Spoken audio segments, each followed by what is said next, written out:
ईद उल अजहा के मौके पर किसी भी नागहानी सूरत-हाल से निपटने के लिए रेस्क्यू 1112 लोधरा की जानिब से किए गए इंतजामात का जायजा लेने के लिए रेस्क्यू 1112 स्टेशन लोधरा में इजलास मुनक्किद हुआ। इजलास की सदारत रेस्क्यू 1112 लोधरा के district emergency officer doctor Syed Majid Ahmed ने की। इजलास में ईद उल अजहा के इमरजेंसी प्लान पर खुसूसी ब्रीफिंग दी गई।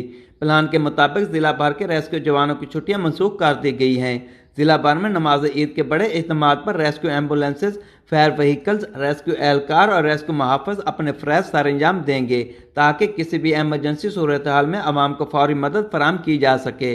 रेस्क्यू जवानों और रेस्क्यू महाफिज पर मुश्तमिल खुसूसी टीमें तश्कील दे दी गई हैं ताकि आवाम को बर वक्त मदद फराहम करते हुए इनके तहफ़्फ़ुज़ को यकीनी बनाया जा सके। इस मौके पर district emergency officer doctor Syed Majid Ahmed का कहना था कि आवाम कोरोना वायरस के फैलाव से बचाव के लिए हुकूमत की जानिब से जारी करदा हदायत पर अमल पैरा होकर कोरोना वायरस के फैलाव को रोकने में हुकूमत का भरपूर साथ दे। शहरी गैर ज़रूरी महाफिल और इज्तिमात से परहेज करें। रेस्क्यू 1112 आवाम की खिदमत के लिए हम वक्त तैयार है।